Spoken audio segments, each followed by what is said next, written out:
আমিরুল মুশরিকিন, বাংলাদেশের আমিরুল মুশরিকিন জনাব পেনিক ভট্ট এবার গ্রন্থ এবং গ্রন্থাগার বয়কটের ডাক দিয়েছেন। মাশাআল্লাহ।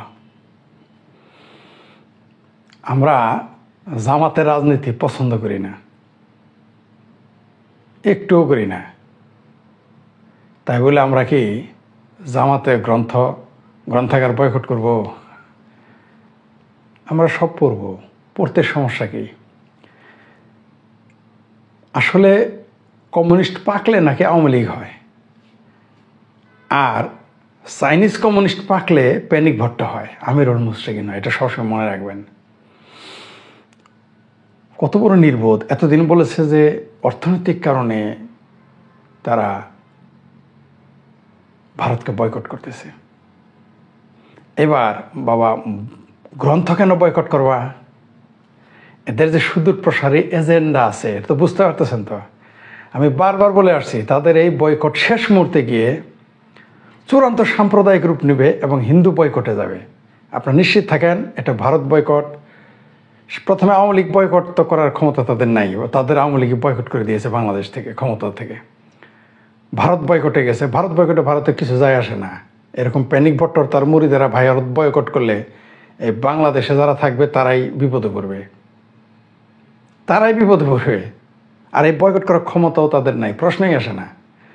এগুলো হচ্ছে, বলছি তো আগে, যে বিএনপি এবং জামাতের কোনো কাজ নাই, এতে টাকা পয়সা খাইছে, এতে তো একটা হাই হোপ দেখাতে হবে, ঠিক আছে? এগুলোর জন্য তারা বিভিন্ন বিষয় নিয়ে আসে, ভারত বয়কট নিয়ে আসছে। যথারীতি তা ফ্লপ। এই ঈদের মধ্যেও এই কয়দিনে কতজন গেছে, পেনিক ভট্ট, তারপরে মারহাবা মুর্শেদ, তারপরে এই আর যত মুরিদ আছে আর কি, গণরিয়া পরিষদ, তারা কি জানে কতজন ইন্ডিয়া গেছে বাংলাদেশিরা? আর 90% কিন্তু যারা ইন্ডিয়া গেছে এই ছুটিতে ঈদের, তাদের 90% কিন্তু এই পেনিক ভট্টের মুরিদ। গিয়ে খোঁজ নিয়ে দেখবেন। যা বলছিলাম, পেনিক ভট্ট কলকাতার বই বাংলাদেশে আসা নিষিদ্ধ করতে চায়। তার জন্য খোদ বাংলাদেশেরই গ্রন্থাগার বাতিঘরকে সে বয়কট করতে বলছে বিশ্ব সাহিত্য কেন্দ্রের। কত বড় নির্বোধ হলে এটা বলে! আমরা তো পেনিক ভট্টকে নির্বোধ বলতে পারি না। সে জেনে বুঝে এটা করতেছে, সে জেনে বুঝে এটা করতেছে এবং করবে, কারণ এটা তার কাজ। আবারও আপনাদের অ্যাডভান্স বলে রাখি, এই Bharat boycott, India boycott, Indian পণ্য বয়কট, শেষে গিয়ে হিন্দু বয়কটে যাবে। লিখে দিবে তারা হিন্দু বয়কট। নিশ্চিত থাকেন, তারা হিন্দু বয়কট শেষে এটা যাবে। এটা তাদের এজেন্ডা। তারা তো ব্যর্থ হবেই। এই টার্মেও শেখ হাসিনা ক্ষমতায়, আগামী টার্মেও এই আওয়ামী লীগের ক্ষমতায় আসবে, নিশ্চিত থাকেন। এরা যে এক্সট্রিম পজিশনে যাচ্ছে, ভারত তখন সরাসরি হস্তক্ষেপ করবে দরকার হয়। এই সকল লোকের কারণে বাংলাদেশের সার্বভৌমত্ব নষ্ট হবে। এই সমস্ত পেনিক ভট্ট এবং গংদের এবং তাদের মুরিদানের কারণে বাংলাদেশের সার্বভৌমত্ব হুমকির মুখে পড়বে। যে কোনো মূল্যে আওয়ামী লীগ সরকারকে ক্ষমতায় রাখবে, যে কোনো মূল্যে ভারতই রাখবে।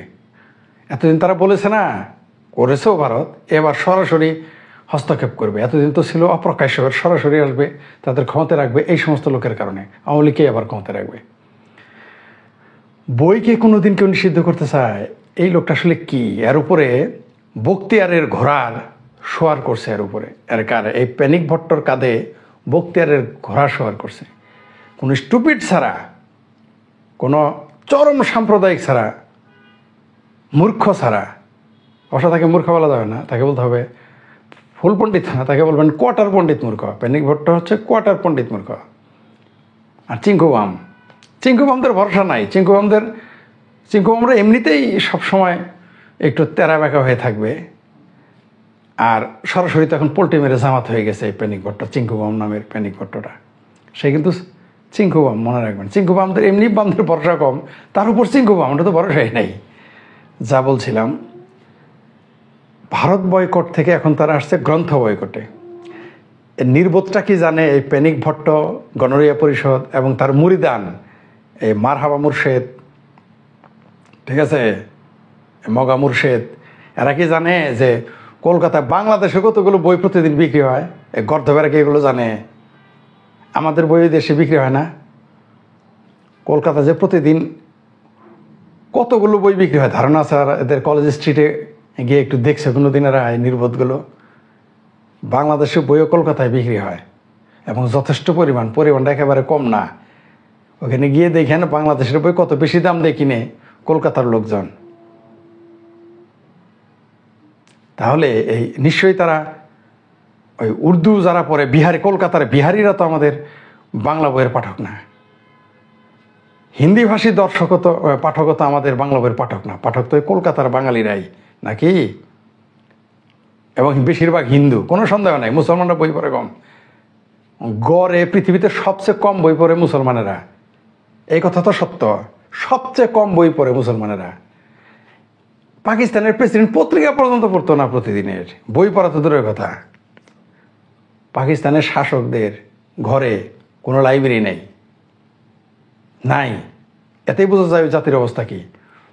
তার মানে মুসলমানদের অবস্থা বোঝালাম। কলকাতায় সারা পৃথিবীতে মুসলমানদের মধ্যে বই পড়ার লোকের সংখ্যা কম। কেন কম আমার চেয়ে আপনারাও ভালো জানেন। তার উপর আবার বলতেছে কলকাতার বই পড়া যাবে না। কলকাতার বই পড়লে সমস্যা কি? তাহলে কলকাতা থেকে যদি কোরআন শরীফ আসে, কলকাতা থেকে যদি হাদিস আসে, এই মির্জা গালিবের বই তো ভারত থেকে আসবে, সেগুলো আমার পড়া বাদ দিব? মির্জা গালিব কি একটা অদ্ভুত ব্যাপার। এই মূর্খটা, এই কোয়ার্টার পণ্ডিত মূর্খটা বই কোনোদিন, গ্রন্থ কোনোদিন কেউ বয়কট করে? মানে এদের উদ্দেশ্য বুঝছেন তো? এদের উদ্দেশ্য আসলে এদের উদ্দেশ্যটা কি? উদ্দেশ্য হলো চরম সাম্প্রদায়িক চেতনা থেকে তারা এই কাজগুলো করতেছে এবং করবে, আরও করবে। এরা করতেই থাকবে, কারণ এটাই এদের পুঁজি। এরা জানে যে এটা মার্কেটে খাবে। সবচেয়ে হাস্যকর বিষয় হচ্ছে যে এই প্যানিক আমিরুল মুশরিকিন, প্যানিক ভোটের যারা মুরিদ, তারা 99% বই পড়ে না। এরা কবে যায় বিশ্ব সাহিত্য কেন্দ্রে বই কিনতে? এরা জীবনে বিশ্ব সাহিত্য কেন্দ্র কোথায় এই তো জানে না, বাতিঘটা কোথায় এই তো জানে না।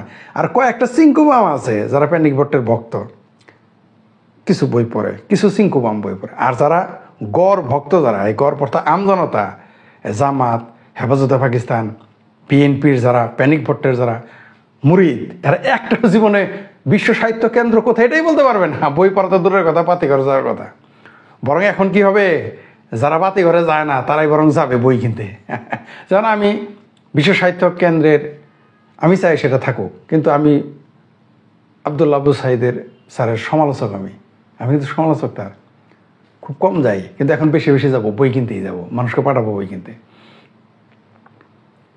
কিন্তু প্যানিক ভট্ট তাদের না করতে পারবে যারা বই কিনে সেখান থেকে নিষেধ করতে, কারণ তার মুরিদানরা তো জীবনে কোনোদিন বইই পড়ে না। বই যদি পড়তো তাহলে তার প্যানিক ভট্টের মুরিদ হইতো না। যে ব্যক্তিটা বই পড়ে সে তো কোনোদিনই প্যানিক ভট্টের মুরিদ হইতে পারে না, আমিরুল মুশরিকিন। আসলে সে নয়া মুসলমান হয়েছে। তো নয়া মুসলমান হইলে একটু গরুর মাংস বেশি খাবে। তো নয়া মুসলমান যে এই প্যানিক ভট্ট আমিরুল মুশরিকিন, প্যানিক ভট্ট যেহেতু নয়া মুসলমান, একটু গরুর মাংস যখন বেশি খায়, সে আমার চেয়ে বেশি খাবে গরুর মাংস। আমি জানি, আমরা যারা মুসলিম পরিবারে জন্ম নিয়েছি তার চেয়ে সে ডাবল গরুর মাংস খেয়ে সে বুঝাইতে চায়। কেন বললাম জানে? এটা বললে আমরা যারা মুসলমান পরিবার থেকে এসেছি তাদের গায়ে লাগবে না, কিন্তু প্যানিক ভট্টের লাগে, সেই জন্য বললাম। সে কিন্তু ডাবল খায় আমার সাথে। খাওয়ার পরে এখন এই গন্ধটা একটু বেশি ছড়াবে, তাই সে বেশি বেশি প্রমাণ দিতে চায় আমি চরম, মানে প্যানিক ভট্ট চরম ভারত বিদ্বেষী, এটা সে প্রমাণ করতে চায়। আসলে সে ভারত বিদ্বেষী না, হিন্দু বিদ্বেষী এবং ভারত দুটোই। সাথে আবার সে এই দেশের মুক্তিযুদ্ধ চেতনার বিরুদ্ধে, তার সাথে আবার ওই যে কিছু পয়সা পাওয়া যায় তো, তাই সে তার মতো করে এই সমাজ যা চায়, আমাদের দেশ যা চায়, মানে ওই দেশের সাধারণ, মানে পাকিস্তানপন্থী যারা, তারা যা চায় সে তাই বলবে। দেখবেন তার প্রত্যেকটা কথা একটাও দেশের সাথে না, সবগুলোই উদ্দেশ্য সাম্প্রদায়িকতা ছড়ানো আর ভারত বিদ্বেষ। বাংলাদেশে ভারত বিদ্বেষ তো থাকবেই, কারণ পাকিস্তানিদের চাইতেও বাংলাদেশে ভারত বিদ্বেষ বেশি। আপনি পাকিস্তানে বসে ভারতের প্রশংসা করতে পারবেন প্রকাশ্যে, পাকিস্তানের মিডিয়াতে প্রকাশ্যে ভারতের প্রশংসা শুরু করে দিয়েছে। খোদ মোদির প্রশংসা করা শুরু করছে সংসদ থেকে, একেবারে ইউটিউবার সব পাকিস্তানি পত্রিকায় মোদির প্রশংসা করে। আর বাংলাদেশে আপনি পারবেন না, কারণ পাকিস্তানিদের চাইতে বাংলাদেশের লোকগুলো আরও বেশি ভারত বিদ্বেষী এবং হিন্দু বিদ্বেষী। ওই যে একদিন বলছি না যে কেউ গাঁজা খেয়ে নেশা ধরে, কারো গাঁজা খোরের সাথে থাকলে তার চেয়ে বেশি নেশা ধরে। বাংলাদেশের অধিকাংশ মুক্তিযুদ্ধ বিরোধী চিন্তার চেতনা লোকজনের অবস্থা তাই। তারা পাকিস্তানিদের চেয়ে বেশি ভারত বিদ্বেষী। আপনারা দেখেন বাংলাদেশে একজন বুদ্ধিজীবী পাবেন যিনি নরেন্দ্র মোদীর প্রশংসা করে বা ভারতের প্রশংসা করে বক্তব্য দেয়, একজনও পাবেন না। কিন্তু পাকিস্তানে আছে, সরাসরি লাইভে তার প্রশংসা করতেছে, ভারত কীভাবে আগায় গেছে, কী বিষয়ে আগায় গেছে বলতেছে। পৃথিবীতে 5 নম্বর অর্থনীতি থেকে 3 নম্বরে আসতেছে সেই দেশের সাথে এই প্যানিক ভট্ট, এই মগা মুর্শেদ, গারবেজ আলম নাকি গারবেজ আলম এর পক্ষে কিনা জানি না, এগুলোই গণরিয়া পরিষদ, এরা আসছে ভারত বিরোধিতা করতে। কন্ত দেখি এদের একটু কমন সেন্স আছে? তো সাম্প্রদায়িকতা ছড়িয়ে ওই যে কিছু পয়সা পাওয়া যাবে তাদের তো পৃষ্ঠপোষক অনেক, আমাদের তো পৃষ্ঠপোষক নেই। আমরা নিজের খেয়ে বনের মোষ তারাই, তাই আমাদের ভিডিওগুলো মানে ক্লাস 1 হয় না, মানে কোয়ালিফাইড হয় না, আমরা জানি। কিন্তু আমরা তো ওই যে বললাম, নিজের খেয়ে তো কাজ করতে হয়, নিজের সব কাজ শেষে এগুলো করতে হয়, নিজের টাকা খরচ করে সময় ব্যয় করে স্টাডি করতে হয়, ভিডিও করতে হয়।